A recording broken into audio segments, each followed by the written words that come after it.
Bab 511, Penyesalan Han Lingling. Dia tidak cukup bodoh untuk tidak mengerti bahwa semua hak istimewa dan kejayaan yang dimilikinya saat ini adalah berkat kota utama Beishan. Jika dia kehilangan kota utama Beishan dan ayahnya, dia tidak akan berarti apa-apa. Dan ketika dia bukan siapa-siapa, apa yang bisa dia tawarkan untuk menikahi seseorang yang lebih kuat dari Ma Zhenghe? Dia pikir dia mampu, tetapi tanpa dukungan kota utama Beishan, dia tidak akan pernah bisa mencapai tingkat itu. Jadi, Han Lingling, apakah kamu sudah memutuskan? Mo Zijiao bertanya dengan ekspresi dingin dan tanpa emosi.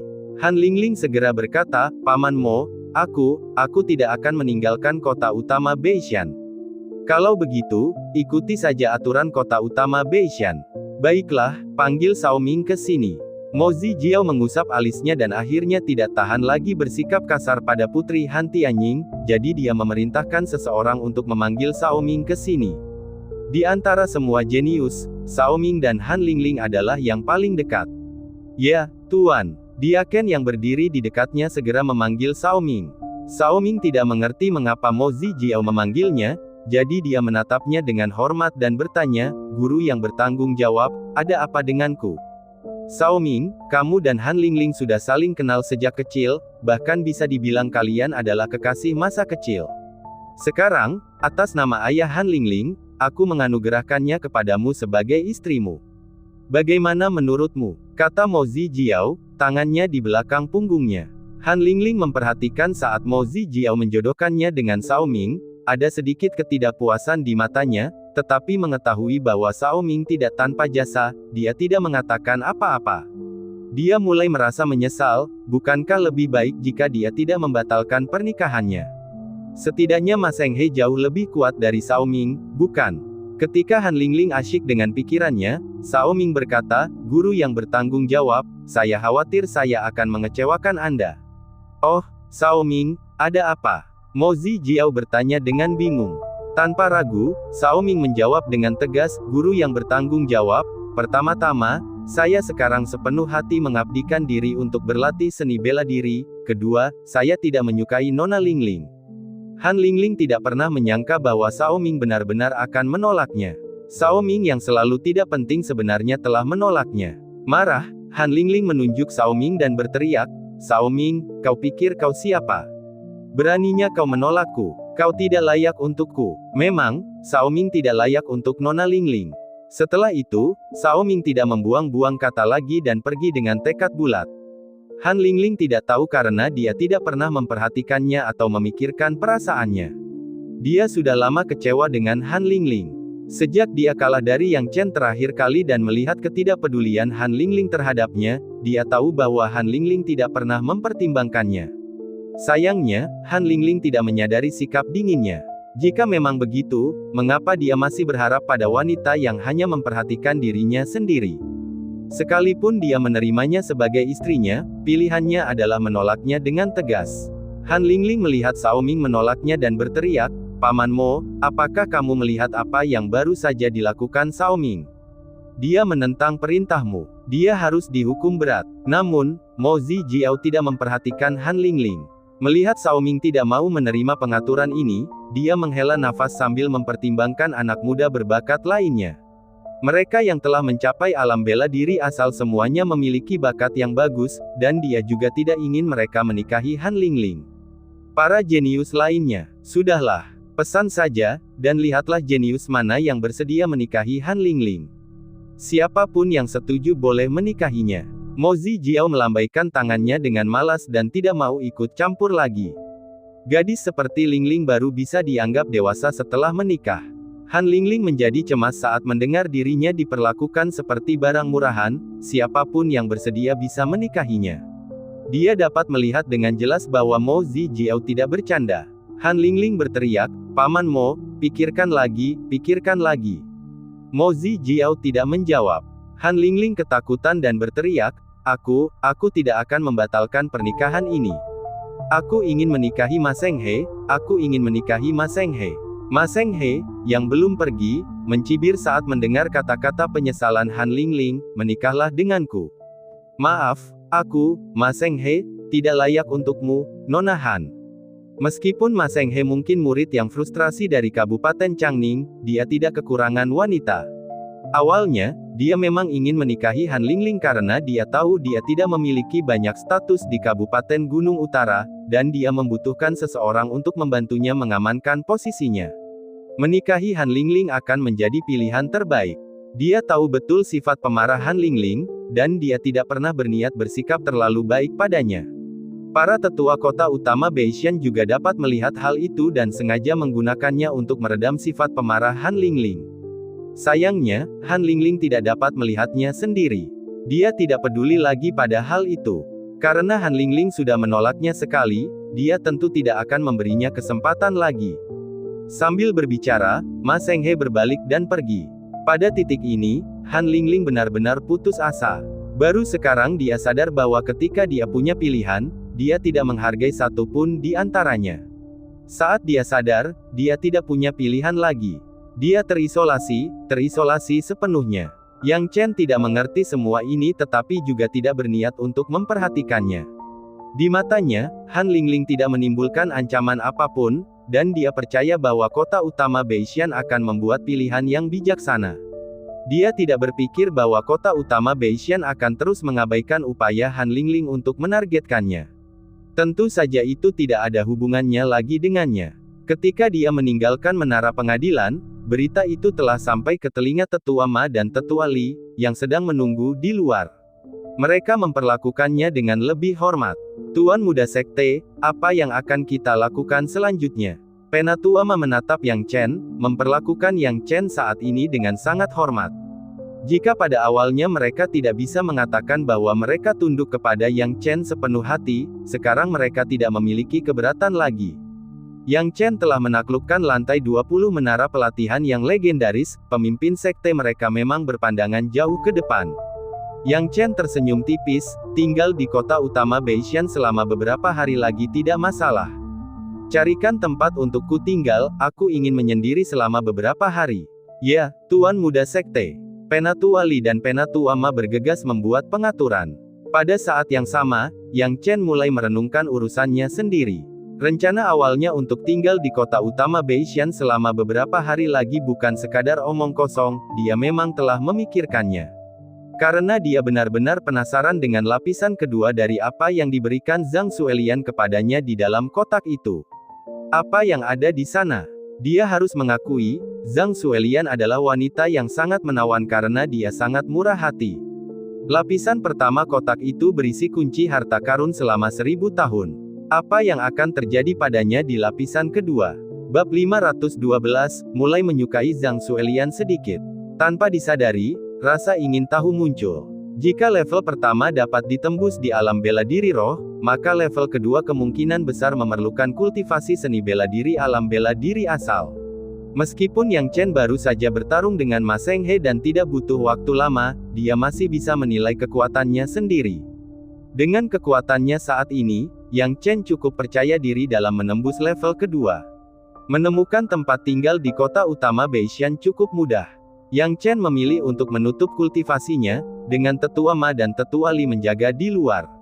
Begitu dia memasuki ruangan, dia mengeluarkan kotak yang diberikan kepadanya oleh Zhang Suelian. Larangan tingkat pertama telah dilanggar olehnya, dan sekarang hanya larangan tingkat kedua dan larangan tingkat ketiga yang tersisa.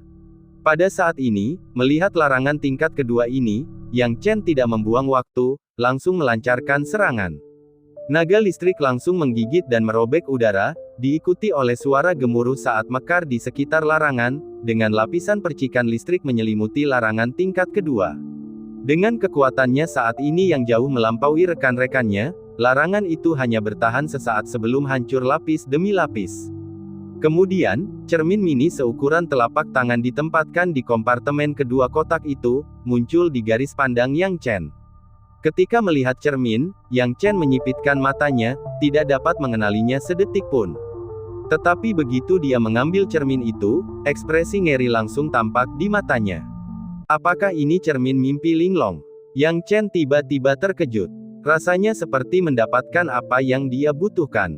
Yang Chen menatap cermin yang tampak biasa di tangannya, hatinya benar-benar mendidih karena takjub. Dia berdiri, memegang cermin antik, dan bergumam, Cermin mimpi linglong, cermin mimpi linglong. Zhang Xuelian, apakah kamu benar-benar akan menjadi istriku? Apapun yang kurang dariku, larangan tingkat kedua akan memantulkan sesuatu untukku. Apa itu cermin mimpi linglong? Cermin ini dapat disebut sebagai objek yang sangat dekat dengan artefak suci penciptaan. Artefak suci penciptaan sangatlah langka. Tentu saja, meskipun cermin mimpi linglong ini tidak dapat dianggap sebagai artefak suci penciptaan, itu bukanlah sesuatu yang dapat ditandingi oleh harta karun roh surgawi misterius biasa. Karena harta karun ini memiliki kemampuan khusus yang tidak dimiliki oleh harta karun roh surgawi misterius lainnya, yaitu, ia dapat menjebak pengguna dalam lapisan-lapisan alam mimpi, dan pengguna dapat keluar dari alam mimpi sesuka hati. Apa yang dilambangkan oleh ini? Ini menunjukkan bahwa pengguna dapat menggunakan cermin mimpi linglong sesuka hati untuk menenangkan kondisi mental mereka. Dengan cermin mimpi linglong, itu setara dengan memiliki harta karun untuk alam mental. Yang Chen awalnya khawatir tentang kondisi mentalnya, sehingga tidak berani menjelajahi menara percobaan alam bela diri primal, berniat untuk menutup kultivasinya untuk menstabilkan kultivasi seni bela diri miliknya. Namun sekarang, kekhawatiran ini segera teratasi oleh cermin mimpi linglong. Dia dapat sepenuhnya menggunakan cermin mimpi linglong untuk mengendalikan kondisi mentalnya. Menyadari hal ini, Yang Chen menyeringai dan berkata, bagi seorang kultivator yang telah mencapai alam bela diri asal, hal yang paling menakutkan bukanlah hanya malapetaka surgawi dan bencana buatan manusia, tetapi juga iblis hati. Meskipun iblis hati tidak mungkin muncul sebelum alam bela diri asal, mencapai alam bela diri asal membuat kesulitan mental lebih mudah muncul, dan kemudian, menjadi jauh lebih mudah bagi sesuatu yang disebut iblis hati untuk lahir.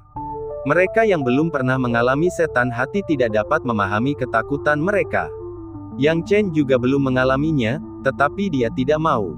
Dengan cermin mimpi linglong ini, meskipun dia tidak dapat menjamin bahwa dia tidak akan pernah harus berhadapan dengan setan hati, namun cermin itu memberikan banyak kepastian. Zhang Xuelian, aku benar-benar ingin menemuimu sekarang. Kamu sangat murah hati. Cermin mimpi linglong, alam mimpi linglong. Yang Chen tidak bisa menahan tawa. Tentu saja, dia tahu betul bahwa mustahil baginya untuk menemukan Zhang Xuelian dengan kultivasi seni bela diri saat ini. Jadi, calon istri yang tampaknya mudah dijangkau ini, belum tentu menjadi miliknya. Sekarang aku sudah memiliki cermin mimpi linglong, mari kita rasakan cermin mimpi linglong terlebih dahulu. Yang Chen bergumam pada dirinya sendiri. Dia memegang cermin dan menyuntikkan ki asli ke dalamnya. Pada saat ki asli disuntikkan ke dalam cermin, cahaya redup muncul dari cermin dan melesat langsung ke garis pandang Yang Chen. Cahaya itu cepat, tetapi Yang Chen mampu bereaksi terhadapnya. Namun, ia memilih untuk tidak melawan dan malah menyerah. Detik berikutnya, Yang Chen tercengang di tempatnya, jiwanya sudah terperangkap dalam cermin mimpi linglong. Dia muncul di sebuah villa kecil, dengan gunung dan sungai. Benar-benar alam mimpi yang nyata. Jika aku tidak tahu bahwa ini adalah alam mimpi, aku mungkin tidak akan bisa membedakan apakah aku sedang bermimpi atau nyata. Di alam mimpi, mengendalikan kondisi mentalku benar-benar kemampuan yang hanya dimiliki oleh cermin mimpi linglong. Yang Chen perlahan-lahan menyatu dengan alam mimpi sambil bergumam pada dirinya sendiri. Meski dunia mimpi itu palsu, namun tetap saja itu adalah sebuah pengalaman. Yang Chen mengalami pasang surut dalam hidup dan mati, teman dan keluarga pergi, semua jenis masalah dalam hidup tertinggal dalam mimpinya, membiarkannya menjalani hidup sepenuhnya. Tanpa mengetahui berapa lama ia telah berlama-lama dalam mimpi, Yang Chen merasakan perubahan cepat dalam kondisi mentalnya.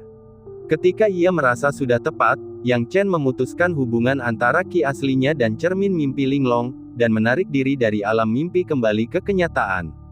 Ketika dia keluar dari alam mimpi, Yang Chen menarik napas, sungguh alam mimpi yang nyata. Kecepatan peningkatan kondisi mentalku sungguh menakjubkan. Namun, menggunakan cermin mimpi linglong untuk menenangkan diriku sekali saja masih jauh dari mencapai efek yang kuinginkan. Alam dan kondisi mentalnya saat ini tidak seimbang. Meskipun mudah untuk menebusnya dengan alam mimpi linglong, itu tidak cukup. Yang dia inginkan adalah menggunakan cermin mimpi linglong untuk mencapai kondisi mental yang setara dengan alam bela diri sejati. Dengan cara ini, peningkatannya dalam kultivasi seni bela diri akan menjadi tidak bermoral. Ngomong-ngomong, aku sudah lama berada di dalam mimpi, dan aku tidak tahu sudah berapa hari berlalu di dunia luar. Pikir Yang Chen, mendorong pintu hingga terbuka dan melangkah keluar. Tuan Muda Sekte, Tuan Muda Sekte, Tetua Li dan Tetua Ma menunggu dengan hormat dan berkata ketika mereka melihat Yang Chen muncul. Yang Chen menatap mereka berdua dengan ramah dan bertanya dengan rasa ingin tahu, sudah berapa hari aku menyendiri? Sangat umum bagi mereka yang telah menutup diri untuk tidak tahu berapa lama mereka telah menyendiri. Namun, sangat sedikit yang lupa berapa lama mereka telah menyendiri setelah hanya sehari. Tetua Li dan Tetua Ma saling memandang dan berkata dengan canggung, "Baiklah, Tuan Muda Sekte, Anda baru menyendiri selama 1 hari." "Apa, hanya 1 hari?" Yang Chen mengedipkan matanya. Dia menghitung sejenak. 1 tahun dalam mimpi, sehari dalam kenyataan. Gumam Yang Chen. Kalau dipikir-pikir sekarang, sepertinya memang begitulah adanya. Ledakannya akan dimulai sekitar pertengahan bulan depan, dengan skala setidaknya 30 bab. Baiklah, mari kita beritahu semua orang terlebih dahulu. Bab 513, menuju ke negara suci Tiandu. Dalam hal itu, dia bisa menggunakan cermin mimpi linglong ini untuk lebih menyempurnakan kondisi pikirannya. Namun, dia tidak berencana untuk tinggal di kota utama Gunung Utara lebih lama untuk menyempurnakannya sebelum menuju ke menara percobaan lagi untuk meningkatkan kultivasi seni bela dirinya. Cara terang-terangannya untuk meningkatkan kekuatannya secara paksa cepat atau lambat akan menimbulkan kecurigaan dari orang lain. Dia memiliki banyak kesempatan sekarang dan tidak perlu terburu-buru. Memikirkan hal itu, Yang Chen mengangguk dan berkata, "Saya mengerti, seharusnya tidak ada hal lain yang terjadi di kota utama Gunung Utara pada hari ini, kan?" Meskipun dia tahu itu adalah pertanyaan yang berlebihan, Yang Chen tetap bertanya karena kebiasaan. Mendengar pertanyaan Yang Chen, Tetua Ma dan Tetua Li saling memandang dan tertawa. "Tuan Muda Sekte, Anda salah. Kami telah mendengar tentang hubungan Anda dengan Han Lingling. Coba tebak apa yang terjadi pada Han Lingling." "Apa yang terjadi?" tanya Yang Chen. "Kita tidak tahu bagaimana itu terjadi, tetapi Han Lingling berselisih dengan Ma Senghe. Kota utama Gunung Utara telah memutuskan untuk menikahkan Han Lingling dengan seorang jenius berusia 20 tahun di kota itu yang telah mencapai tahap 8 alam bela diri jiwa. Mereka akan segera menikah. Han Lingling ini benar-benar tidak tahu tentang keberuntungannya, dan malah berselisih dengan Ma Senghe." Tetua Li terkekeh. Yang Chen awalnya tidak menanggapinya dengan serius. Ia tidak mengira bahwa perselisihan antara Han Lingling dan Ma Senghe ada hubungannya dengan dirinya. Namun setelah memikirkannya, ia pun mengerti. Apakah ini sinyal dari kota utama Gunung Utara untuk menunjukkan niat baik mereka terhadapnya? Sekalipun Han Lingling berselisih dengan Ma Senghe, dia tidak perlu terburu-buru menikah, mengingat statusnya sebagai putri Han Tianying. Dan yang membuat Han Lingling menikah dengan tergesa-gesa adalah seluruh kota utama Gunung Utara. Apa tujuan dia menikah? Untuk mengendalikannya agar dia tidak berkeliaran dan membuat masalah dengan gegabah. Jika kejadian ini terjadi di waktu lain, mungkin tidak akan ditafsirkan sebagai petunjuk dari kota utama Gunung Utara, tetapi kejadian ini terjadi tepat setelah Han Lingling menargetkannya kemarin. Menyadari hal ini, Yang Chen menggelengkan kepalanya. Kota utama Gunung Utara tidak bodoh. Menikahi Han Lingling dengan seorang jenius di alam bela diri jiwa tingkat ke-8 bukanlah hal yang buruk baginya. Jika bukan karena ayahnya, akan sulit bagi seorang jenius untuk menoleransi amarahnya. Tentu saja, Han Lingling tidak akan pernah menerimanya. Jika dia tidak bisa menerimanya, dia akan selalu hidup dalam penderitaan yang dia ciptakan sendiri. Dia tidak perlu khawatir tentang hal itu. Dia bisa merasakan niat kota utama Gunung Utara. Dia berkata, "Saya mengerti situasinya. Sekarang, saya akan meminta kedua senior menemani saya selama 2 hari lagi di kota utama Gunung Utara sebelum kita kembali." "Ya, Tuan Muda Sekte." Setelah tidak tinggal lama di kota utama Gunung Utara, Yang Chen kembali ke gerbang Gunung Yuan bersama kedua tetua. Kembalinya Yang Chen tentu disambut dan dicintai oleh para murid Yuan Mountain Gate. Setidaknya, ia telah menaklukkan hati semua murid Yuan Mountain Gate dengan kekuatannya. Di bawah perawatan dan kehangatan saudara-saudara senior dan juniornya, Yang Chen tidak dapat menunda lebih lama lagi. Hanya 2 hari kemudian dia akhirnya kembali ke puncak Feitiannya. Setelah kembali ke puncak Feitian, Yang Chen menghabiskan 1 hari bersama Gu Mingyue sebelum mengasingkan diri lagi. Selama masa pengasingannya ini, akan lebih tepat untuk mengatakan bahwa dia mencoba menggunakan artefak teleportasi. Sekarang melihat artefak teleportasi mini ini, Yang Chen bergumam, setiap kali kultivasi seni bela diri saya meningkat, banyak hak istimewa akan terbuka di negara Dewa Tiandu. Selain itu, saya dapat menerima harta karun yang ditinggalkan oleh Kaisar Tiandu. Ketika saya berada di alam bela diri roh, saya bisa mendapatkan banyak material tingkat rendah. Sekarang setelah saya mencapai alam bela diri asal, saya tidak yakin apa lagi yang bisa saya dapatkan. Bagaimanapun, saya harus pergi ke negara Dewa Tiandu terlebih dahulu. Satu-satunya cara untuk pergi ke negara suci Tiandu adalah melalui artefak teleportasi ini. Memikirkan biaya 1 batu roh kelas atas, Yang Chen masih merasa sedikit sakit hati. Namun, karena Kaisar Tiandu telah memberinya batu roh kelas atas, Yang Chen tidak akan pelit dalam membelanjakannya. Dia meletakkan batu roh kelas atas pada artefak teleportasi. Dalam sekejap, susunan teleportasi kecil muncul pada artefak tersebut. Susunan teleportasi itu tampaknya mampu mencabik-cabik ruang, muncul dari udara tipis dan melayang di bidang penglihatan Yang Chen. Yang Chen tidak dapat menahan diri untuk tidak mengagumi kekuatan luar biasa Kaisar Tiandu. Tanpa ragu-ragu, dia melangkah ke susunan teleportasi. Dia mengalami pusing sebentar. Ketika dia pulih, Yang Chen melihat sekelilingnya. Dia sekarang melayang di udara, dengan susunan teleportasi yang terhubung kembali ke sisi lain di belakangnya. Di depannya adalah negara Dewa Tiandu yang luas dan tak terbatas. Saya kembali, ucap Yang Chen sambil tersenyum santai. Negara Dewa Tiandu sama persis seperti sebelumnya. Namun, tidak seperti awalnya, sekarang hanya ada dia di negeri suci ini. Yang Chen memanipulasi larangan dan segera tiba di istana surgawi Yuban. Baru saja, dia telah menghubungi Yuban dan tahu bahwa dia ada di istana surgawi. Berbeda dengan sebelumnya, sebagai penguasa alam rahasia ini, kunjungan Yang Chen ke istana surgawi tidak mengharuskannya membuang waktu untuk menantang istana surgawi lagi. Tuan muda, Yuban menatap Yang Chen, wajahnya terkejut sebelum dia berkata, Tuan muda, apakah Anda telah mencapai alam bela diri asal? Lapisan ketiga alam bela diri asal. Yang Chen tidak menyembunyikan tingkat kultivasinya dan berkata dengan ramah, aku telah mengumpulkan cukup banyak di tahap alam bela diri asal setengah langkah dan akhirnya berhasil maju ke lapisan ketiga alam bela diri asal dalam satu napas setelah melewati lapisan ke-20 menara percobaan. Yuban berkata dengan lembut, selamat, Tuan muda. Jangan hanya memberi selamat padaku, Tetua Yuban. Aku harus bertanya padamu, dengan kultivasi seni bela diriku saat ini, hak istimewa apa yang bisa aku dapatkan di negara Dewa Tiandu? Selain itu, harta apa yang ditinggalkan Kaisar Senior untukku berdasarkan kultivasiku? Tuan muda, Anda tidak perlu khawatir. Jika Anda tidak bertanya, saya pasti akan memberitahu Anda hal-hal ini.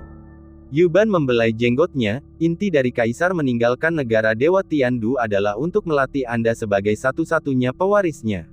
Selain itu, jalur pelatihannya dipertimbangkan dengan saksama olehnya. Yang Chen mengangguk tanpa suara. Yuban berkata pelan, jangan bicara tentang hal lain. Pelatihan para jenius oleh keluarga kerajaan seharusnya sangat mewah. Namun, hal-hal yang ditinggalkan Kaisar untukmu mungkin tidak lebih buruk daripada yang ditinggalkan untuk para jenius keluarga kerajaan. Oh, Yang Chen berkedip. Sekalipun Kaisar Tiandu berkuasa, dia tidak mungkin lebih kuat daripada keluarga kerajaan. Tetapi pihak lain punya keyakinan untuk mengatakan bahwa apa yang tersisa untuknya tidak lebih buruk daripada apa yang tersisa untuk para jenius keluarga kerajaan. Tuan muda, pikirkanlah. Tidak peduli seberapa kaya keluarga kerajaan, mereka memiliki banyak orang jenius di bawah komando mereka. Kekayaan Kaisar semasa hidupnya semuanya ada padamu. Yuban berbicara dengan ramah. Sebagai contoh, ketika kamu mencapai alam bela diri asal, barang-barang ini ditinggalkan untukmu oleh Kaisar. Barang-barang ini secara khusus disiapkan untukmu. Bab 514, Istana Pelayan Binatang. Saat Yuban berbicara, setumpuk besar harta karun muncul di garis pandang Yang Chen. Ketika melihat harta karun ini, Yang Chen menarik napas sedikit. Dia memandanginya satu persatu dan segera menyadari adanya piring arai yang paling menarik perhatian di antara harta karun tersebut. Dia cukup mengenal arai plate ini, yang ukurannya sama dengan arai plate lainnya dan dapat dipegang dengan satu tangan. Namun, ini berbeda dari arai plate biasa dalam aspek lainnya. Di tengah-tengah arai plate, terdapat 4 jenderal batu yang mengenakan baju besi dan memegang pedang tajam, tampak sangat mengesankan. Jika tidak diperhatikan dengan ama, mereka tidak akan menemukan sesuatu yang aneh pada keempat jenderal batu ini. Namun, jika diperhatikan lebih dekat, mereka dapat melihat bahwa tubuh mereka yang seperti batu memancarkan aura samar. Aura ini tidak bisa diremehkan, karena tampaknya keempat jenderal batu itu dapat melepaskan kekuatan luar biasa kapan saja. Pelat susunan biasa tidak mempunyai hal-hal aneh seperti itu.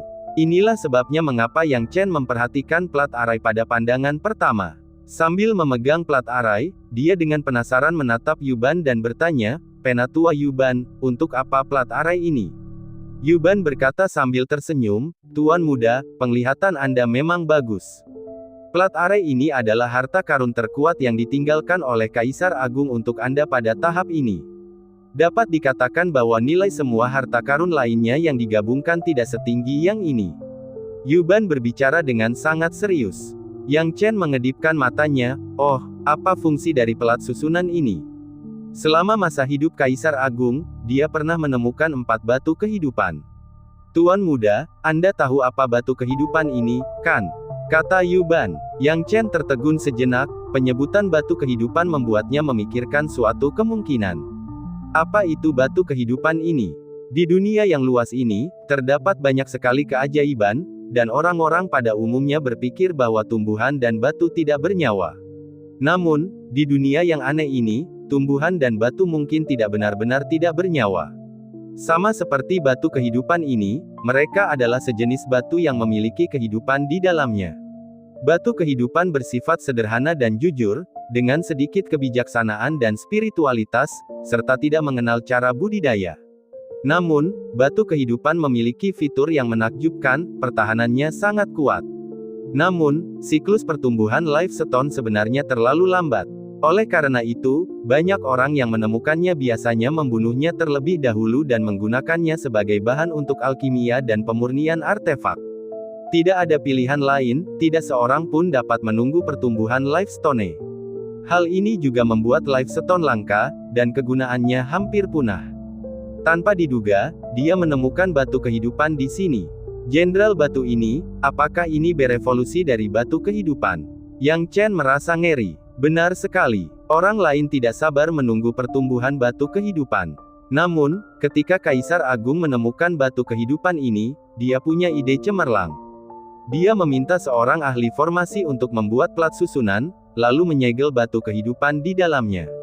Dengan cara ini, batu kehidupan dapat menjalani siklus pertumbuhannya dengan damai dan menyatu dengan plat susunan.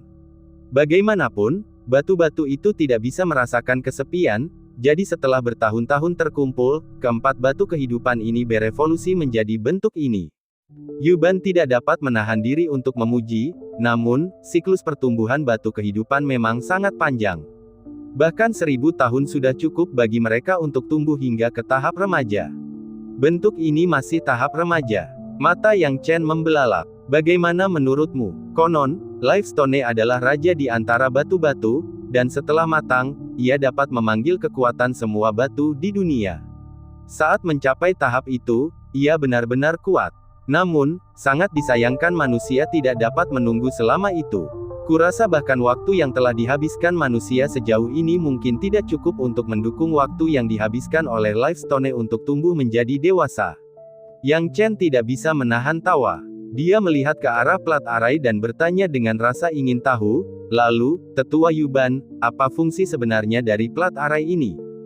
Sederhananya, ini untuk membela diri. Keempat batu kehidupan ini telah sepenuhnya menyatu dengan plat arai, dan kamu dapat mengendalikan plat arai dan batu-batu itu, yang hampir tidak memiliki kebijaksanaan dan spiritualitas. Anggap saja batu kehidupan ini seperti batu biasa. Sembari bicara, Yuban menunjuk ke arah plat susunan. Yang Chen mengusap alisnya, untuk membela diri. "Tetua Yuban, bisakah Anda menjelaskannya lebih spesifik?" "Tuan muda, jangan terburu-buru. Saya katakan bahwa plat array ini berharga, dan saya tidak akan menipu Anda, kata Yuban lembut. Begitu plat array ini digunakan, keempat batu kehidupan akan membentuk pertahanan untuk melindungi Anda. Kekuatan pelindung ini bahkan dapat menahan serangan dari para master alam bela diri sejati, sehingga Anda dapat terhindar dari bahaya. Menahan serangan dari para ahli alam bela diri sejati. Yang Chen terkejut. Yuban berkata dengan sungguh-sungguh, ini adalah harta karun yang ditinggalkan oleh Kaisar Agung untukmu pada tahap ini, yang seperti harta sihir pelindung tambahan untukmu. Namun, sangat disayangkan bahwa umur para jenderal batu ini masih terlalu pendek, dan 1000 tahun saja hampir tidak cukup untuk menahan serangan dari alam bela diri sejati. Yang Chen sebenarnya cukup puas menahan serangan True Martial Realm. Bercanda, dengan harta ini, setidaknya setengah dari orang di North Mountain County yang dapat membunuhnya akan berkurang. Kaisar Tiandu memang sedang mempertimbangkan dia, penggantinya. Sayang sekali tidak ada kesempatan untuk berterima kasih lagi kepada Kaisar Tiandu. Yang Chen menghela napas berat, merasa sedikit sedih. Dia tentu tidak akan melepaskan plat array yang sangat berharga itu dan langsung memasukkannya ke sakunya. Setelah menyimpan harta karun itu, Yang Chen mulai melihat harta karun lainnya. Sebagian besar harta karun lainnya adalah senjata roh atau barang-barang lainnya, dan bahkan instrumen rohani tingkat tertinggi, yang sangat berharga. Namun, bagi Yang Chen, benda-benda itu tidak terlalu berharga. Bukannya dia meremehkan instrumen rohani tingkat tertinggi ini, tetapi dengan kemampuannya saat ini, instrumen rohani ini hanyalah pelengkap yang sempurna. Kaisar Tiandu tidak pelit, tapi praktisi alam bela diri asal normal yang menggunakan instrumen spiritual tingkat tertinggi ini sudah cukup baik. Jika mereka yang berada di alam bela diri asal menggunakan harta Suan Tian sejak awal, itu hampir sama dengan mencari kematian. Dengan pemikiran ini, Yang Chen menoleh ke Yuban yang berada di sebelahnya. Penatua Yuban, dengan tingkat kultivasi saya saat ini, harta karun apa yang dapat saya gunakan dan kemana lagi saya dapat pergi di negara suci Tiandu? Tolong beritahu saya secara rinci. Tentu saja, Yuban tidak akan menyembunyikan apapun dan memberitahu Yang Chen secara rinci tentang tempat-tempat yang bisa ia kunjungi sekarang dan harta yang bisa ia alokasikan tanpa ada yang terlewat. Setelah mendengarkan penjelasan ini, Yang Chen agak tertekan. Sebab banyak harta yang dapat ia alokasikan sekarang hanya sedikit manfaatnya bagi kultivasi seni bela diri saat ini. Misalnya, bahan-bahan tersebut sebenarnya bagus, tetapi ramuan yang dapat dimurnikan darinya tidak memberikan banyak manfaat bagi kultivasinya saat ini. Tampaknya Kaisar Tiandu sengaja ingin dia melangkah selangkah demi selangkah dan tidak berencana memberinya harta di luar esensi alam bela diri asalnya selama tahap ini. Namun, ada beberapa kejutan yang tidak terduga. Ada istana pelayan binatang di mana aku bisa mendapatkan binatang iblis itu untuk latihan. Aku bisa memeriksanya. Yang Chen tersenyum saat mendengarkan kata-kata Yuban. Bab 515, memurnikan tubuh surgawi. Apa itu balai perbudakan binatang? Yang Chen sangat gembira saat mendengar penjelasan rinci Yuban.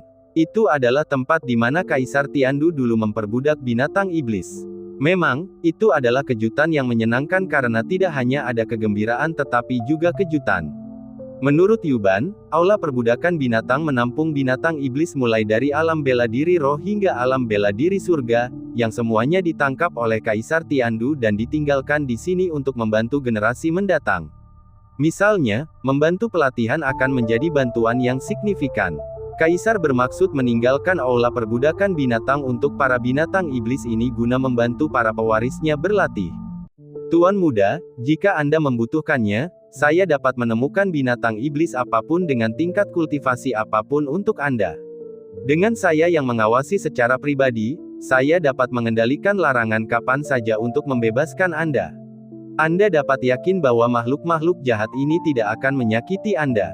Yuban menyeringai. Dia juga pernah mengikuti Kaisar Tiandu dan mengalami peperangan antara binatang iblis dan manusia pada saat itu, jadi wajar saja jika dia tidak punya perasaan baik terhadap mereka dan terus-menerus menyebut mereka sebagai makhluk jahat. Yang Chen tidak memiliki pendapat sepihak tentang binatang iblis. Setidaknya beruang hitam gunung hitam dan ular piton cakar emas telah setia kepadanya, jadi dia tidak punya alasan untuk menolak mereka.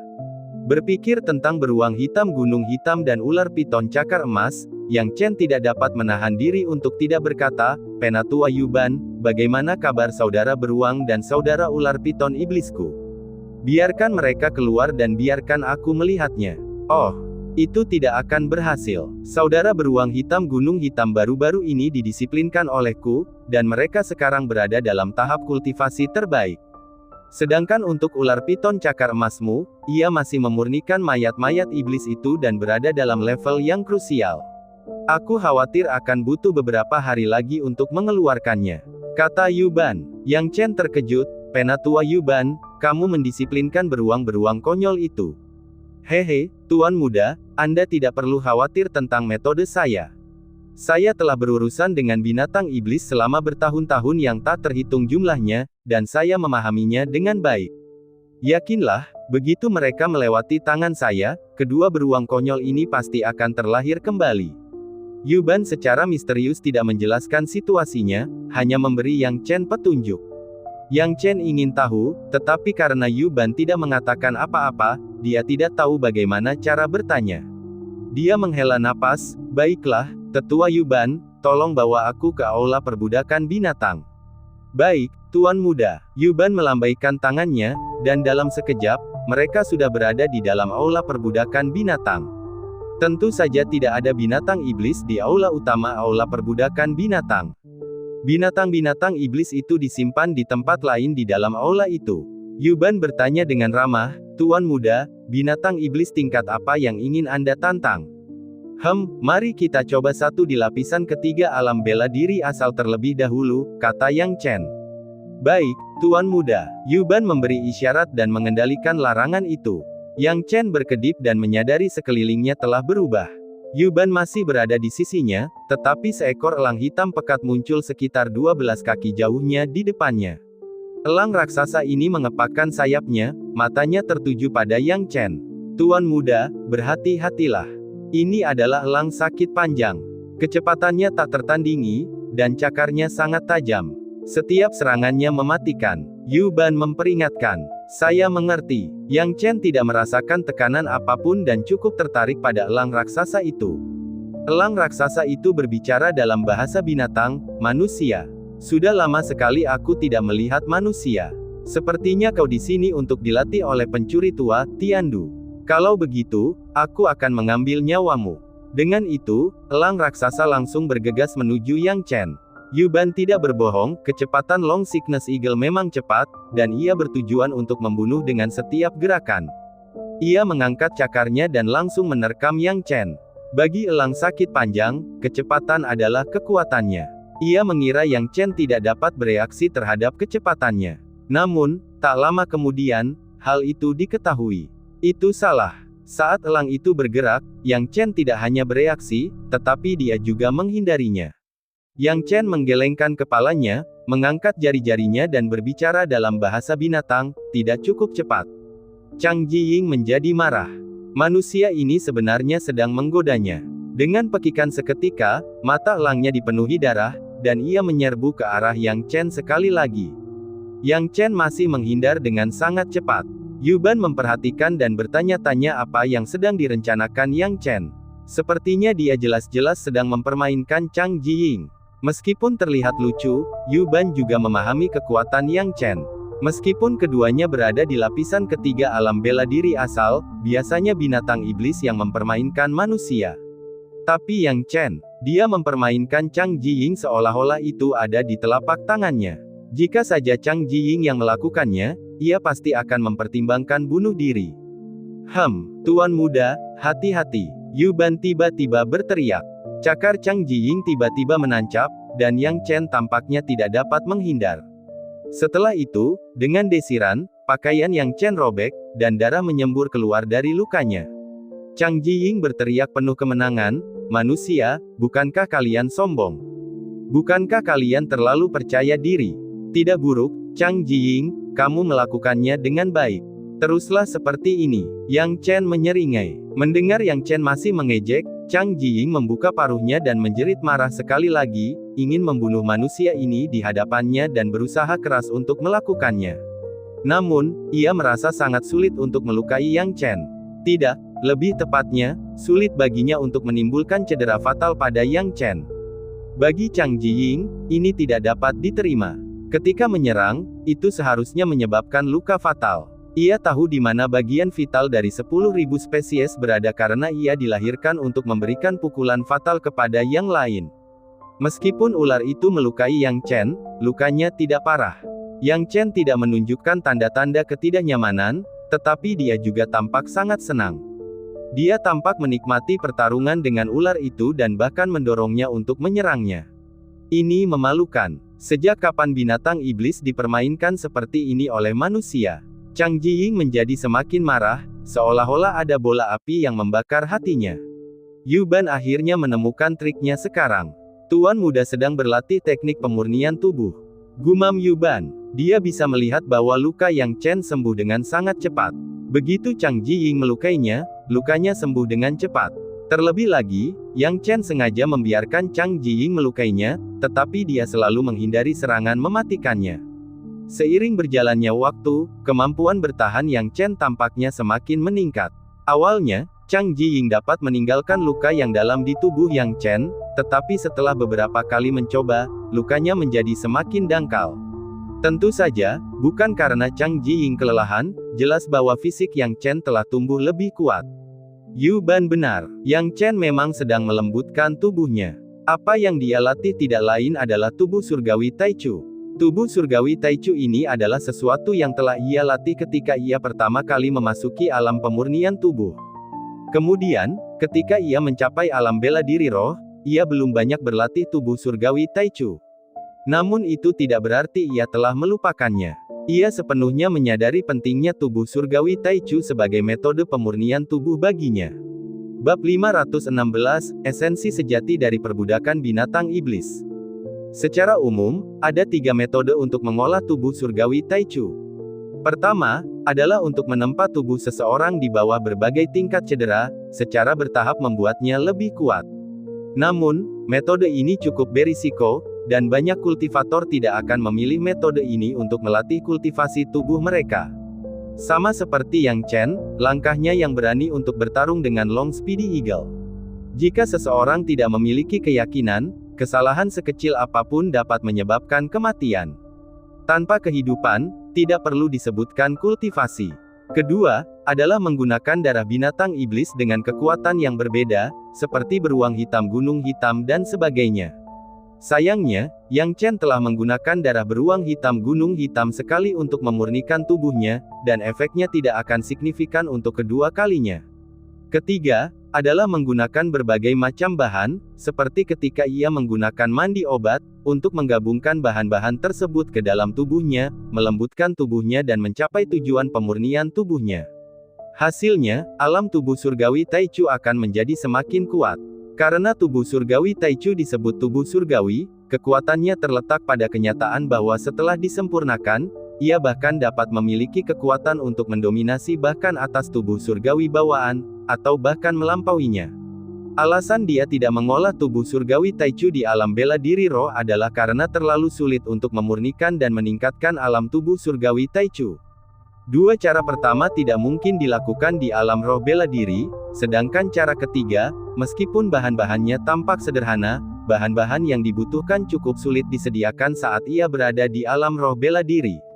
Bahkan sekarang setelah dia mencapai alam bela diri asal, permintaan akan bahan-bahan masih sangat tinggi.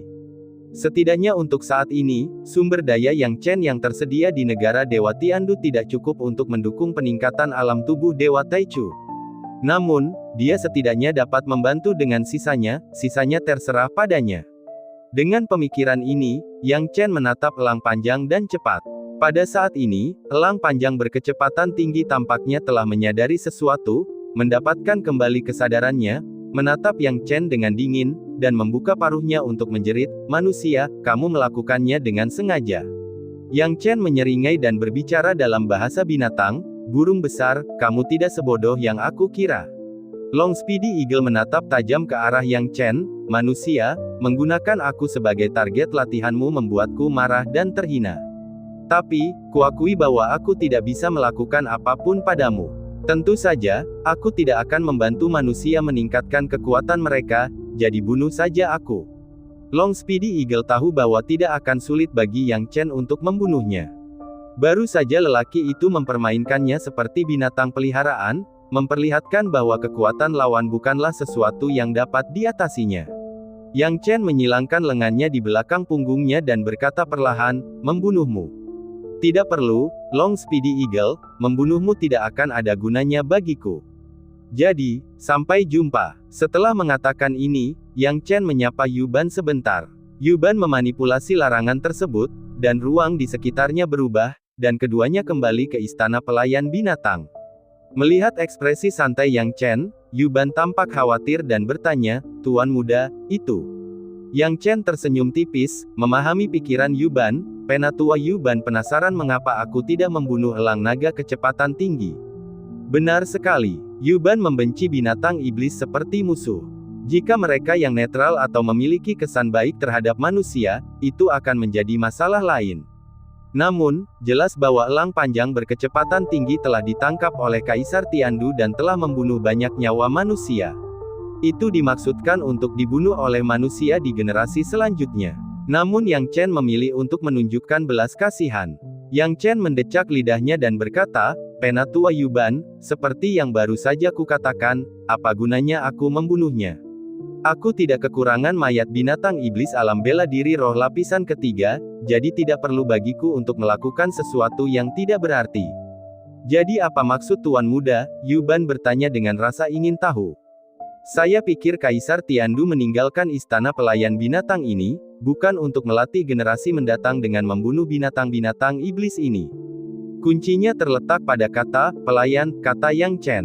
Yuban terkejut, ketidakpercayaannya terlihat saat dia bertanya, istana pelayan binatang, Tuan muda, apakah maksudmu Kaisar Tiandu meninggalkan istana pelayan binatang ini untuk memperbudak binatang iblis ini? Kalau tidak, apa yang dipikirkan tetua Yuban? Membunuh binatang iblis ini hanya bisa memberikan kelegaan sementara. Kaisar Tiandu mengurung mereka selama lebih dari 1000 tahun. Meskipun mereka masih hidup, kekuatan mereka telah memudar. Jadi, meskipun mereka masih menyimpan kebencian terhadap manusia, itu tidak akan sama seperti 1000 tahun yang lalu. Sederhananya, waktu dapat mengubah banyak hal, bahkan membuat mereka menerima penghinaan karena diperbudak oleh manusia, kata Yang Chen. Saat Yuban mendengarkannya, tidak dapat dikatakan bahwa dia tidak terkejut. Bagaimana dia tidak menyadari makna mendalam Kaisar Tiandu seperti ini? Dia sangat membenci binatang iblis tapi tidak memikirkannya dalam arti sebenarnya. Istana pelayan binatang, istana pelayan binatang. Kaisar Tiandu seakan-akan meninggalkan istana pelayan binatang untuk dilatih oleh generasi mendatang, namun sebenarnya nama istana ini sudah mewakili segalanya.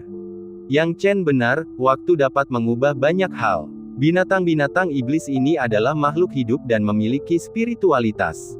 Jika Anda memperbudak binatang-binatang iblis ini 1000 tahun yang lalu, mereka lebih baik mati daripada menyetujui permintaan yang tidak masuk akal seperti itu. Namun, setelah 1000 tahun, itu mungkin tidak terjadi lagi. Setelah dikurung selama 1000 tahun, binatang-binatang iblis ini merasa kesepian, terisolasi, bosan, dan bahkan putus asa. Pada titik ini, jika Anda memilih untuk memperbudak mereka, Yuban merasa bahwa ini mungkin niat sebenarnya dari Kaisar Tiandu. Namun, dia tidak berani mempercayainya. Dia berkata dengan heran, Tuan muda, jika ini benar, sungguh tidak dapat dipercaya, bisakah begitu banyak binatang iblis benar-benar diperbudak? Ada terlalu banyak binatang iblis. Dari binatang iblis tingkat rendah biasa hingga tingkat tinggi, jumlahnya tak terhitung dan tak terbayangkan. Bisakah begitu banyak binatang iblis diperbudak?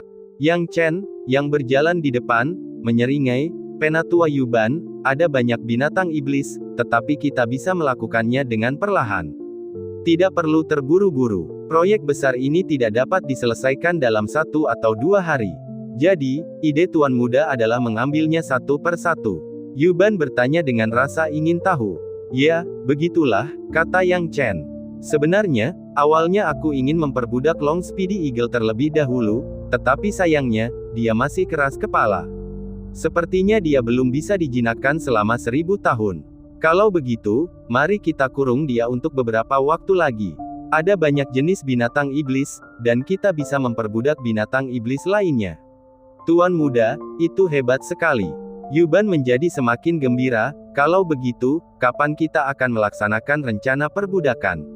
Yang Chen tersenyum tipis. Penatua Yuban, masalah ini tidak bisa terburu-buru. Biarkan aku meluruskan pikiranku terlebih dahulu. Sekarang, bisakah kau membantuku menyiapkan beberapa materi? Lalu aku akan pergi memeriksa Rainbow dan yang lain. Bab 517, Pembatasan Budak. Dia tidak akan menunjukkan belas kasihan kepada binatang-binatang iblis dari Istana Pelayan Binatang. Binatang-binatang iblis ini adalah anggota klan binatang iblis, yang telah melakukan banyak kejahatan dengan membunuh banyak manusia di masa lalu. Dosa-dosa mereka tidak dapat diampuni. Meskipun 1000 tahun telah berlalu, banyak dari mereka masih menyimpan dendam, jadi meskipun mereka dibebaskan, mereka harus diperbudak terlebih dahulu. Jika tidak ada yang bisa menjamin bahwa binatang-binatang iblis ini tidak akan menyimpan dendam terhadap Kaisar Tiandu. Akan tetapi, bagi rekan-rekan binatang iblisnya, seperti suku manusia ikan dan beruang hitam gunung hitam, dia memperlakukan mereka sebagai rekan, karena dia tahu mereka menganggapnya sama. Dengan cara ini, Yang Chen menyerahkan materi kultivasi tubuh yang dibutuhkannya kepada Yuban, yang tahu apa yang dibutuhkannya. Yuban menyiapkan materi dan menyerahkannya kepada Yang Chen. Dalam sekejap mata, Yang Chen tiba di lokasi suku manusia ikan. Gadis-gadis putri duyung ini berkumpul di sini untuk mempelajari jalan metode terlarang. Ketika Yang Chen tiba, dia melihat gadis-gadis putri duyung menulis dan menggambar di kehampaan. Karakter-karakter yang padat itu melayang-layang, membuat Yang Chen pusing. Meskipun dia tidak bisa memahami karakter-karakter itu, dia tahu bahwa itu adalah komponen penting dari metode terlarang. Tuan muda, gadis-gadis putri duyung dengan cepat menyadari kedatangan Yang Chen. Yang Chen menatap gadis-gadis putri duyung dan bertanya dengan gembira, "Bagaimana studimu?" Tuan muda, jalan metode terlarang yang diciptakan oleh tetua Yuban benar-benar mendalam. Kami telah mempelajarinya siang dan malam, dan wawasan tetua Yuban telah menunjukkan kepada kami dunia yang sama sekali baru, seru Rainbow. Manusia ikan ini sangat senang belajar. Itulah sebabnya mereka memiliki warisan kenangan yang sangat kaya, setiap generasi mengumpulkan sejumlah besar pengetahuan yang diwariskan. Sulit untuk membayangkan berapa banyak pengetahuan yang telah mereka kumpulkan. Lagi pula, jalan metode terlarang milik Yuban memang mendalam, yang memungkinkan mereka untuk sepenuhnya membenamkan diri dalam studi mereka dengan penuh kesenangan. Inilah pencapaian baruku, dan milikku juga. Dalam sekejap, gadis-gadis putri duyung mulai bersorak kegirangan atas prestasi mereka. Yang Chen bertanya kepada gadis putri duyung tentang kesejahteraan mereka dan mengumpulkan beberapa informasi sebelum pergi. Meskipun pelajaran para gadis putri duyung membuahkan hasil, masa tinggal mereka terlalu singkat. Untuk menguasai jalan metode terlarang, dibutuhkan waktu lebih dari sehari. Oleh karena itu, Yang Chen tidak ingin mengganggu mereka lagi dan kembali ke Istana Pelayan Binatang. Sekembalinya, Yang Chen tentu saja berpikir tentang cara mengendalikan binatang iblis yang keras kepala ini. Tuan muda, karena Anda sudah kembali, apakah Anda punya ide untuk memperbudak binatang-binatang iblis ini? Tanya Yuban. Yang Chen mondar-mandir sebelum menjawab dengan serius. Penatua Yuban, apa saja metode umum untuk memperbudak seseorang dan membuat mereka sepenuhnya patuh? Mendengar Yang Chen, Yuban menjelaskan tanpa ada yang terlewat, umumnya ada 3 metode. Yang pertama adalah menggunakan metode kultivasi untuk menghancurkan jiwa seseorang, membuat mereka patuh. Namun, metode ini terlalu kejam. Sudah dilarang selama bertahun-tahun, jadi tidak tersedia lagi. Metode kedua adalah perbudakan jiwa, yang menguras habis jiwa musuh dengan jiwa yang kuat. Mirip dengan metode pertama, karena keduanya mengurangi kesadaran musuh hingga mereka tidak dapat melawan dan dipaksa tunduk. Kelemahan metode ini adalah alam jiwa surgawi si budak harus jauh lebih kuat daripada yang diperbudak, dan prosesnya sangat panjang. Jadi, hanya sedikit orang yang memilih metode perbudakan ini. Yang Chen mengangguk karena dia pernah mendengar kedua metode ini sebelumnya. Metode ini adalah yang paling umum tetapi tidak terlalu praktis. Sederhananya, metode pertama tidak ada gunanya karena teknik kultivasinya sudah lama hilang, dan bahkan jika masih ada, tidak ada gunanya memperbudak cangkang kosong setelah menghancurkan jiwa seseorang. Adapun cara kedua, itu bahkan lebih tidak ada gunanya. Itu hanya bisa berhasil jika perbedaan alam jiwa surgawi cukup signifikan. Jadi, apa gunanya dia, seorang kultivator alam bela diri asal, memperbudak seseorang dari alam bela diri roh? Yang Chen bertanya dengan rasa ingin tahu. Jadi, Penatua Yuban, apa metode ketiga? Terkait metode perbudakan, Yang Chen mengetahui banyak di antaranya. Bahkan tanpa Yuban, dia akan punya ide bagaimana memperbudak mereka. Namun, metode perbudakan harus dapat diandalkan dan praktis. Dalam aspek ini, dia tentu tidak dapat dibandingkan dengan Yuban yang berpengalaman. Yuban menghela nafas, "Tuan muda, metode ketiga ada hubungannya dengan orang tua ini." Mendengar ini, Yuban diam-diam terkekeh. Sepertinya seperti yang dikatakan Yang Chen, Kaisar Tiandu meninggalkan istana pelayan binatang agar orang-orang generasi selanjutnya dapat mengendalikan dan memperbudak binatang-binatang iblis ini. Kalau tidak, apa tujuan keberadaannya? Yang Chen tidak mengerti dan bertanya, "Apa maksudmu, Tetua Yuban?" Metode ketiga adalah pembatasan perbudakan, menggunakan larangan khusus dengan persetujuan orang tersebut. Pembatasan perbudakan ditanamkan di otak orang tersebut. Setelah itu, jika penerima pembatasan perbudakan memiliki sedikit saja pikiran untuk menyakiti tuannya, mereka akan langsung dibunuh oleh pembatasan perbudakan, jelas Yuban sambil membelai jenggotnya. Mendengar ini, Yang Chen tiba-tiba teringat. Benar, bagaimana dia bisa melupakan jalan metode terlarang? Yuban, seorang ahli larangan, berada tepat di depannya, namun dia mengabaikan aspek itu. Itu bukan salahnya karena penciptaan pembatasan perbudakan sangatlah sulit.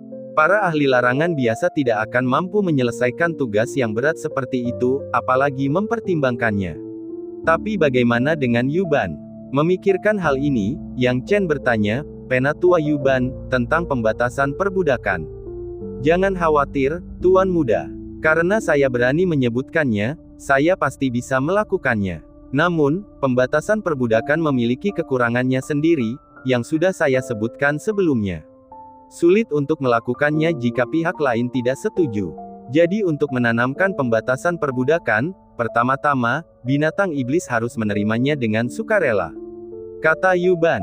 Yang Chen tertawa terbahak-bahak. Secara teori, membuat binatang iblis ini mau menerima bukanlah hal yang mudah. Namun, tidak ada yang mutlak. Saya tidak percaya bahwa setelah terperangkap selama 1000 tahun, mereka masih bisa menahan kesepian. Tetua Yuban, berikan saya informasi tentang binatang iblis ini, dan saya akan mulai dengan berbicara dengan beberapa dari mereka. Tidak masalah, Tuan Muda. Yuban buru-buru memberikan informasi tentang binatang iblis itu kepada Yang Chen. Yang Chen segera membenamkan dirinya dalam tugasnya.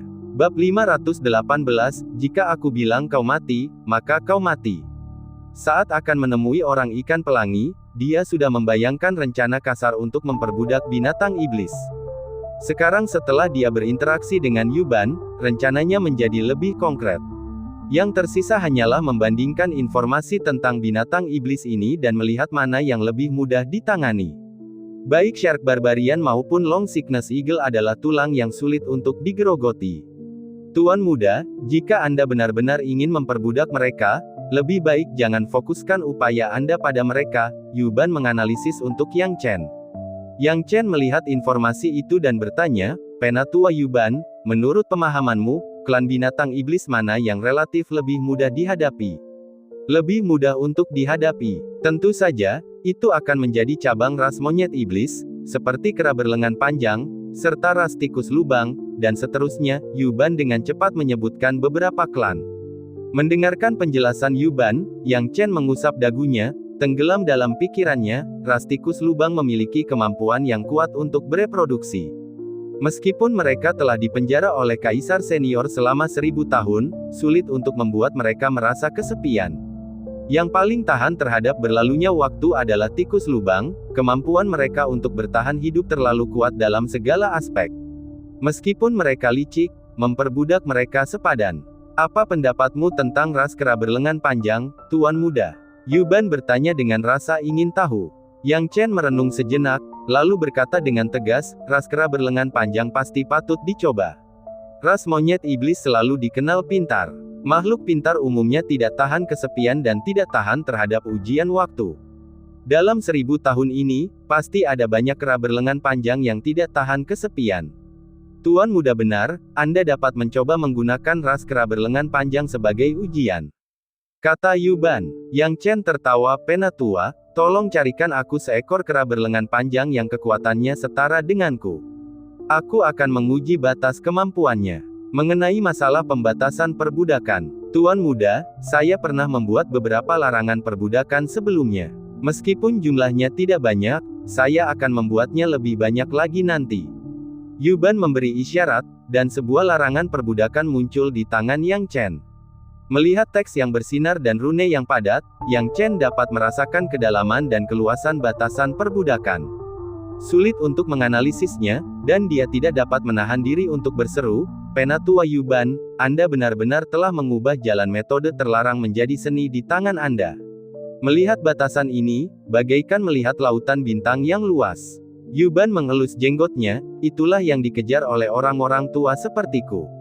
Sekarang Tuan Muda telah menempuh jalan metode terlarang, aku akan mengantarmu pergi. Tidak masalah, Tetua Yuban, silakan saja. Begitu kata-katanya terucap, dia memanipulasi batasan itu. Dalam sekejap mata, Yang Chen muncul di ruang lain. Pemindahan ruang angkasa ini adalah hasil dari jalan metode terlarang. Kini telah terbentuk sebuah hutan dari jalan metode terlarang, yang tidak lebat, dan sekilas, Anda dapat melihat kera berlengan panjang tidak jauh dari sana. Kera berlengan panjang, sesuai dengan namanya, memiliki lengan yang sangat panjang. Akan tetapi, ukurannya jauh lebih besar dari monyet iblis biasa, tingginya sekitar 1 zang, sekitar 11 kaki, dengan taring yang ganas. Ketika Yang Chen melihat kera berlengan panjang pun juga melihat Yang Chen.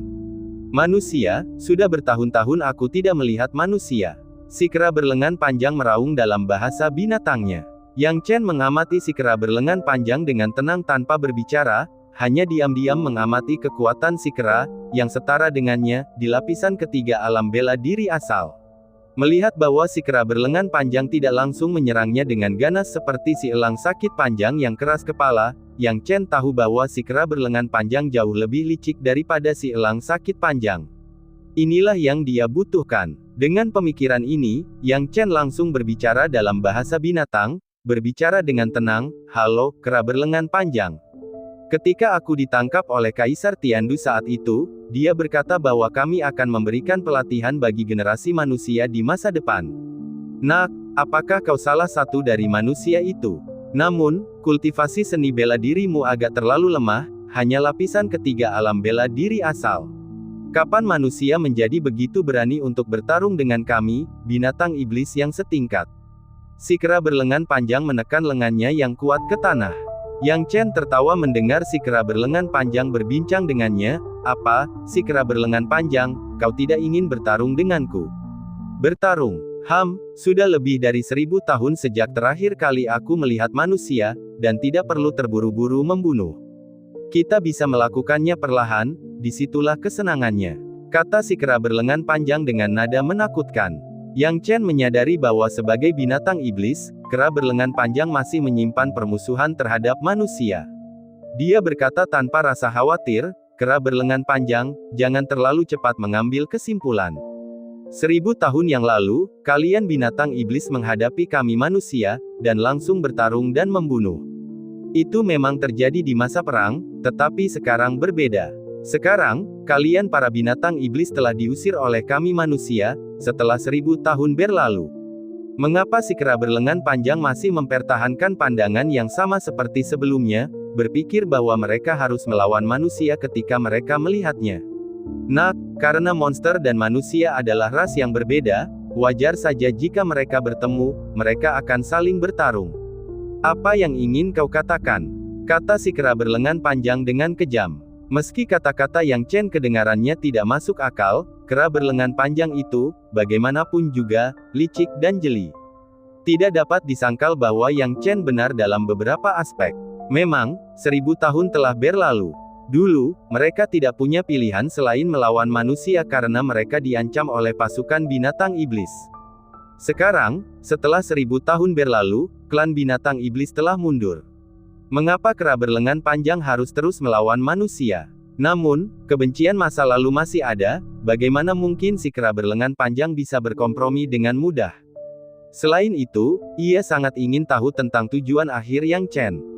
Yang Chen melihat bahwa si kera berlengan panjang lebih memandang rendah manusia daripada melihat permusuhan hebat dari binatang iblis lainnya. Itulah yang ingin dilihatnya. Yang Chen tersenyum hangat dan berkata dengan ramah, "Kera berlengan panjang, apakah kamu ingin tinggal di tempat gelap ini selama sisa hidupmu?" Si kera berlengan panjang tampaknya telah dipukul di tempat yang menyakitkan, dan ia meraung, "Bukankah ini semua karena pencuri tua Tiandu itu? Jika bukan karena dia, bagaimana mungkin aku bisa terjebak di sini? Bagaimana mungkin aku bisa ditangkap dan dipenjara di tempat seperti ini?" Melihat emosi si kera berlengan panjang menjadi mudah tersinggung, Yang Chen tidak terkejut. Dia berkata dengan malas, "Kera berlengan panjang, kau terjebak di sini karena ketidakmampuanmu sendiri. Wajar saja jika Kaisar Tiandu menangkapmu. Namun yang ingin kukatakan padamu adalah bahwa Kaisar Tiandu yang memenjarakanmu di sini selama 1000 tahun telah lama pergi. Dia sudah pergi." "Tidak, lalu siapa kamu?" Si kera berlengan panjang menatap Yang Chen dengan tajam. Yang Chen menguap, "Bukankah sulit untuk menebaknya? Aku adalah penerus Kaisar Tiandu. Sekarang, seluruh istana pelayan binatang berada di bawah kendaliku, dan kau juga berada di bawah kendaliku. Sederhananya, jika aku ingin kau hidup, kau akan hidup, jika aku ingin kau mati, kau akan mati. Ada ribuan batasan di sini, dan aku percaya bahwa tidak ada satupun binatang iblis di tempat ini yang dapat pergi tanpa kendaliku." Bab 519, Awal Perbudakan. Mendengar perkataan Yang Chen, si kera berlengan panjang tidak dapat menahan amarahnya. Makhluk apapun, jika mendengar bahwa hidupnya sepenuhnya berada di tangan makhluk lain, bahwa sepatah kata saja dapat menentukan hidup dan matinya, bagaimana mungkin ia dapat merasa bahagia? Pada saat ini, si kera berlengan panjang melotot jahat ke arah Yang Chen, dengan paksa menahan amarahnya. Ia tahu bahwa Yang Chen tidak menggertak, karena ia terlalu tenang. Namun, pada titik ini, Yang Chen melanjutkan, "Saya berbeda dengan Kaisar Agung. Kaisar Tiandu menjebakmu di sini, tetapi saya tidak bermaksud memenjarakanmu di sini. Manusia, katakan saja apa yang ingin kau katakan." "Klan kera lengan panjang kita tidak pernah bodoh," bentak si kera lengan panjang. "Sederhana saja, serahkan padaku," jawab Yang Chen tanpa ragu. Si kera berlengan panjang, yang tampak marah, tertawa terbahak-bahak, "Manusia, apakah ini lelucon yang kau maksud? Menyerah padamu? Bagaimana mungkin klan kera berlengan panjang yang mulia ini bisa tunduk padamu, manusia? Klan kera berlengan panjang, tidakkah kalian pikir apa yang kalian katakan itu bodoh?" Yang Chen menjawab dengan malas, "Jika kamu ingin mati, aku bisa melakukannya sekarang. Namun, jelas aku tidak melihat keinginan untuk mati di matamu. Sikapmu saat ini mungkin tampak sombong dan liar. Namun, pada kenyataannya, itu hanya akan membuatmu semakin menderita. Kau telah dijebak oleh Kaisar Tiandu selama 1000 tahun. Aku pun bisa melakukan hal yang sama. 1000 tahun, atau bahkan 2000, 3000 tahun, hingga kematianmu. Kau akan menderita dan hidup dalam penderitaan di sini, sendirian dan putus asa. Bukankah kehidupan seperti itu tampak tak tertahankan?" Saat Yang Chen berbicara, rasa takut tumbuh dalam hati kera berlengan panjang.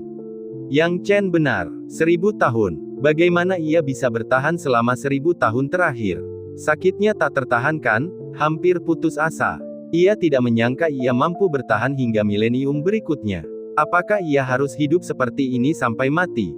Yang Chen berkata dengan tenang, "Baiklah, kera berlengan panjang, jika kau masih ingin hidup seperti ini, beritahu aku. Aku tidak akan membunuhmu, tapi aku akan segera pergi." "Tunggu," teriak si kera berlengan panjang yang putus asa. Senyum mengembang di sudut mulut Yang Chen, menunjukkan bahwa kera berlengan panjang telah goyah. Si kera berlengan panjang menatap Yang Chen, "Kau benar-benar bisa mengendalikan seluruh batasan alam rahasia?" "Tentu saja," jawab Yang Chen. "Apa yang dapat kau berikan padaku jika aku tunduk padamu?" tanya si kera berlengan panjang. Yang Chen menjawab dengan sabar, "Saya bisa membiarkanmu melihat sinar matahari lagi, memberimu kebebasan tertentu, dan memastikan bahwa kamu tidak perlu lagi menjalani kehidupan yang suram ini." "Itu tidak cukup," geram si kera berlengan panjang. Kera berlengan panjang, sepertinya kau salah paham. Aku memintamu untuk tunduk, bukan untuk bermitra. Jika kau merasa dipermalukan, aku minta maaf, tetapi kau bisa menolak kapan saja. Aku perlu menjelaskan bahwa kau tidak punya hak untuk bernegosiasi denganku. Apa yang kutawarkan kepadamu adalah amal, bukan kesepakatan. Mengerti? Yang Chen menjawab tanpa ekspresi. Dia bukanlah orang yang kejam. Akan tetapi, mereka adalah binatang iblis yang ditangkap Kaisar Tiandu, dan tidak ada alasan baginya untuk bersikap lunak.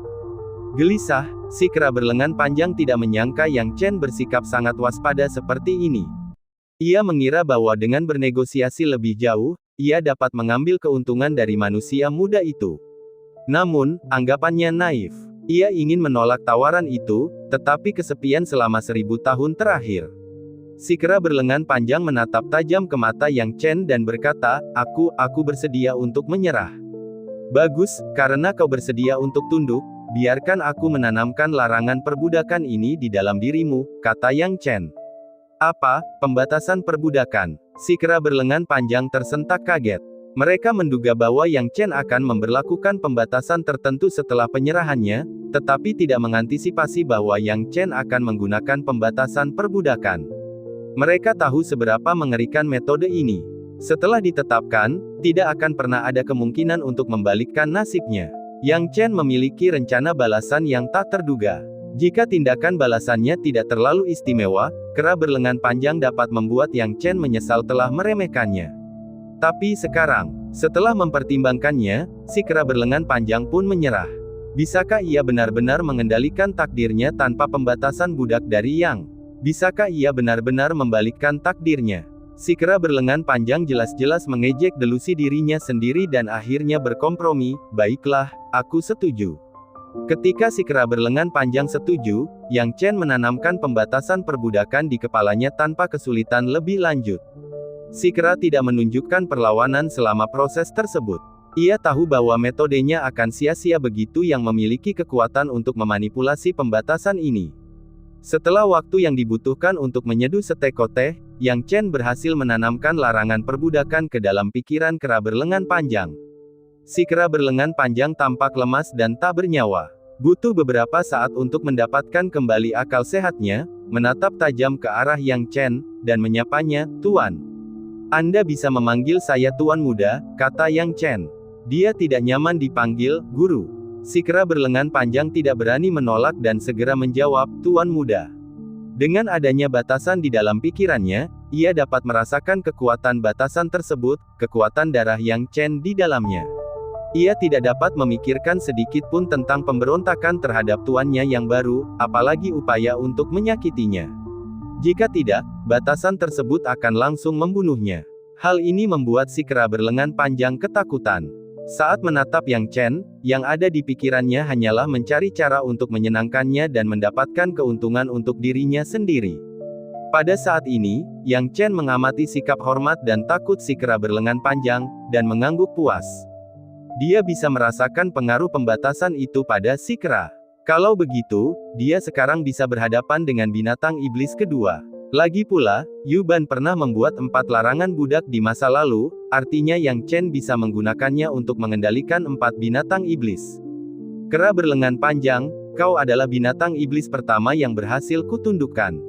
Aku akan memperlakukanmu dengan baik. Sebentar lagi, aku akan berhadapan dengan binatang iblis kedua.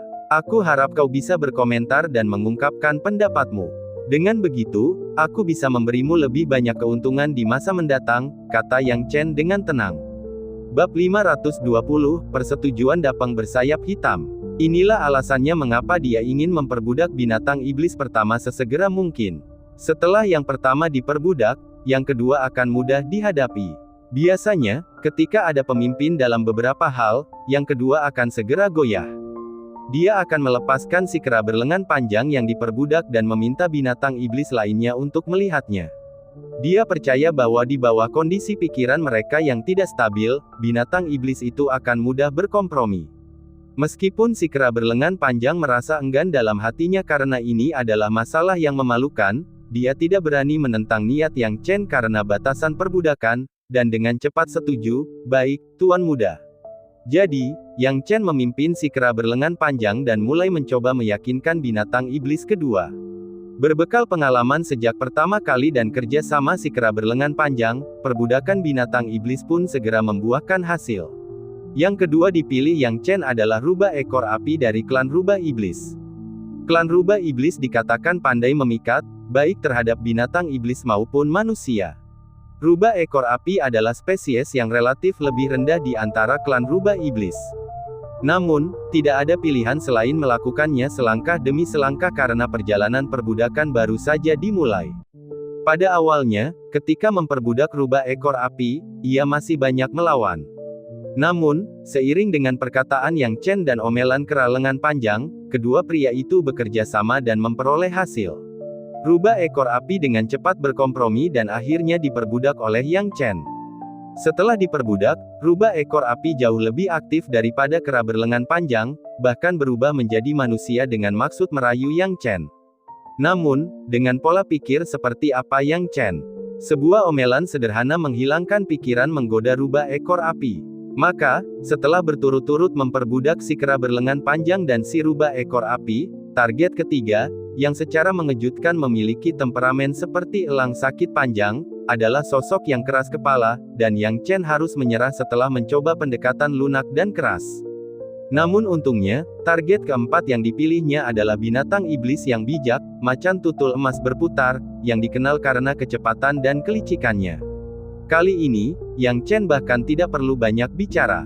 Kera berlengan panjang dan rubah berekor api, yang ingin mendapatkan pujian, membujuk macan tutul emas berputar hanya dengan beberapa patah kata. Ini membuat Yang Chen menyadari bahwa lebih mudah bagi binatang iblis ini untuk membujuk binatang iblis lainnya. Karena itu, untuk target keempat yang harus dijinakkan, Yang Chen menaikkan harapannya sedikit lebih tinggi. Peng bersayap hitam adalah yang paling rendah di antara klan Peng Agung. Namun, karena mereka termasuk klan Peng Agung, mereka tidak boleh diremehkan. Klan Peng Agung dikenal karena kecepatan mereka, dan saat ini aku kekurangan tunggangan. Peng bersayap hitam ini tidak begitu mencolok seperti beruang hitam gunung hitam dan cakar emas, dan dapat digunakan. Dengan mengingat hal ini, Yang Chen berkata, Penatua Yuban, mari kita pilih Peng bersayap hitam ini sebagai target perbudakan berikutnya. Baik, Tuan Muda. Dalam sekejap mata, lingkungan sekitarnya berubah, dan mata Yang Chen melihat dapeng bersayap hitam melayang di langit. Seperti yang telah diketahui Yang Chen sebelumnya, dapeng bersayap hitam ini telah mencapai alam bela diri asal tingkat ke-6, tidak seperti kera berlengan panjang dan 3 binatang iblis lainnya, yang hanya berada di alam bela diri asal tingkat ke-3. Dapeng bersayap hitam juga melihat Yang Chen. Ketika melihat Yang Chen, matanya menunjukkan ekspresi yang garang dan langsung turun dari langit. Yang Chen sama sekali tidak takut. Saat dapeng bersayap hitam turun, kera berlengan panjang, rubah berekor api, dan macan tutul emas berputar semuanya berdiri di depan Yang Chen. Hal ini mengejutkan dapeng bersayap hitam dan meraung, kera berlengan panjang, rubah berekor api, macan tutul emas yang memutar. Apa maksudmu dengan berdiri di depan manusia ini? Saudara Dapeng, mengapa Anda begitu ingin menyerang manusia ini? Alasan kami berdiri di depan manusia ini adalah karena kami tidak ingin hidup dalam siksaan setiap hari. Saudara Dapeng, bagaimana dengan Anda? Rubah ekor api berubah menjadi manusia dengan hanya ekor merah menyala yang dimasukkan ke dalam pantatnya, tampak mempesona dan memikat saat berbicara dengan dapeng bersayap hitam. Dapeng bersayap hitam sangat besar, panjangnya sekitar 12 kaki, dan matanya yang bulat sangat menakutkan. Pada saat ini, dapeng bersayap hitam menatap rubah ekor api dan berteriak, "Apa maksudmu, rubah genit?" Rubah ekor api tidak marah karena disebut rubah genit, dia terkekeh, "Saudara Dapeng, kamu telah dikurung di sini selama 1000 tahun, apakah kamu ingin dikurung selama 1000 tahun lagi? Sekarang, orang ini dapat membebaskanmu." Apa? Adalah keliru jika dikatakan dapeng bersayap hitam tidak tergoda. Dan kemudian pengaruh ketiga kera berlengan panjang itu mulai berlaku. Mereka bertiga membujuk dapeng bersayap hitam yang semula menaruh hati pada Yang Chen, agar mau memandangnya dan tidak lagi bersikap begitu galak. Sekitar setengah jam kemudian, rubah ekor api bertanya, "Saudara Dapeng, apakah kamu sudah memikirkannya?" Dengan sepasang mata yang agak menakutkan, Dapeng bersayap hitam menatap Yang Chen, lalu berkata, "Manusia, kau ingin menanamkan batasan perbudakan di pikiranku dan menjadikanku budakmu, itu tidak masalah. Memang, aku, Dapeng bersayap hitam, tidak ingin diperlakukan tidak adil di sini selama sisa hidupku, tetapi aku punya syarat." Yang Chen melirik sekilas ke arah Dapeng bersayap hitam, dan tidak seperti kera berlengan panjang dan 3 binatang iblis lainnya, yang satu ini memiliki kualifikasi untuk bernegosiasi.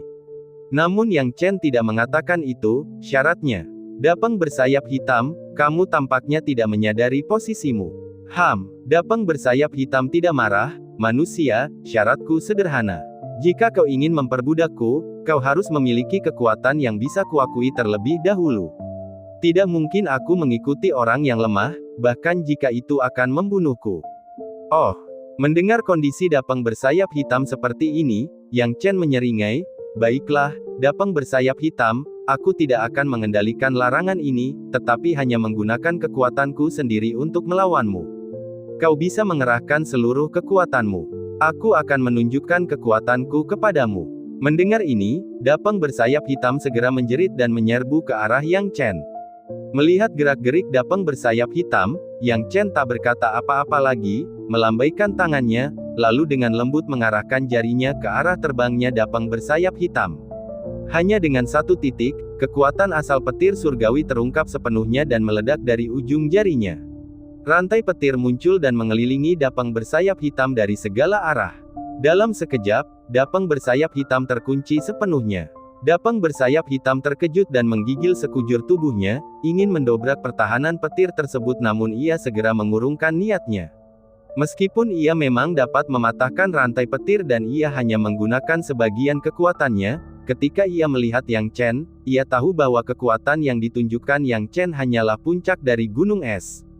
Yang dibutuhkan adalah mengetahui kekuatan pihak lain, bukan mengalahkannya. Yang Chen hanya berada di lapisan ketiga alam bela diri asal, namun dengan gerakan santai yang sederhana, dia mampu mengganggunya, yang mana itu sudah lebih dari cukup. Mendengar hal itu, Dapeng bersayap hitam berkata, "Manusia, aku mengakuinya, ayo."